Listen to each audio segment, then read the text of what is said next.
আমরা লক্ষ্য করলাম মাননীয় প্রধানমন্ত্রী শেখ হাসিনার নির্দেশে বর্তমানে বাংলাদেশে জনসাধারণ রাস্তায় নামতে শুরু করেছে।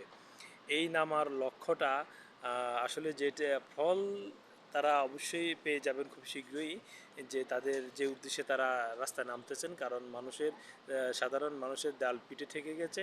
আমরা রিক্সাওয়ালা থেকে আবাল বণিক, জনতা, শ্রমিক, যত মাঠে ঘাটে খেটে খাওয়া মানুষ, যত মানুষ দেখতে পাচ্ছি, তারা সবাই বলতেছে আমরা আগেই ভালো ছিলাম। অত্যাচারিত হচ্ছে, নির্যাতিত হচ্ছে, নিপীড়িত হচ্ছে বর্তমান সমাজে। তারা বর্তমান শাসন ব্যবস্থার উপর তারা ক্ষুব্ধ। তারা যে আশা প্রত্যাশা ছিল, আজকে দেখলাম, আজকে কয়েকদিন সার্জিস আলম, হাসনাত, এরপরে এই যারা গণঅভ্যুত্থানের সময় নেতৃত্ব দিয়েছিল, তাদের কিন্তু পেসের দিকে তাকানো যায় না। তারা এখন আর সামনে আগের মতো মিডিয়ার সামনে এসে হুঙ্কার দেয় না।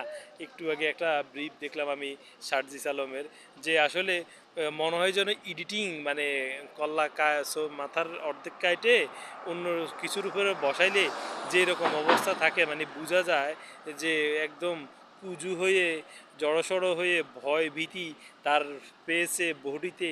ওই রকম কিছু ভয়ের আতঙ্ক কাজ করতেছে, যে কখন জানি মৃত্যু হয়ে যায়, কখন জানি আমি বিচারের সম্মুখীন হই, কখন জানি আমাকে পালাতে হয়। এই যে একটা ভয় তার পেসের মধ্যে দেখতে পেলাম, সেটা তাকে তাড়া করতেছে। এই জিনিসটা আমরা লক্ষ্য করলাম। প্রিয় দেশবাসী, আপনারা লক্ষ্য করবেন এখন আর হুঙ্কার চাড়ে না মিডিয়ার সামনে এসে। বড় বড় কথা বলে, দু চারটি কথা বলে, তাও মুখে, হাতে, তার পুরো বডি ল্যাঙ্গুয়েজে ভয়ের ছাপ, চিন্তার ছাপ দেখা যাচ্ছে। মনে হচ্ছে যেন কিয়ামত এই মুহূর্তে শুরু হয়ে যাচ্ছে, কখন কোথায় পালাবো সে ভয় তার ভিতরে কাজ করতেছে। আগে হুঙ্কার দিত, করে আয় তোরা, রাজুতে আয়, সাজুতে আয়, গাজুতে আয়। এখন আর রাধু সাধু গাধু কাজ করে না। এখন কখন কোথায় কিভাবে পালাবে সে সেফ এক্সিটটা খুঁজতেছে।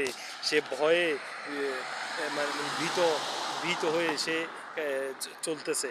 তো আসলে আপনারা দেখবেন তাদের এখন আর আগের মতো হুঙ্কার আসে না, কারণ ভিতরে জানাজানি হয়ে গেছে কিয়ামত খুব শীঘ্রই নিকটে।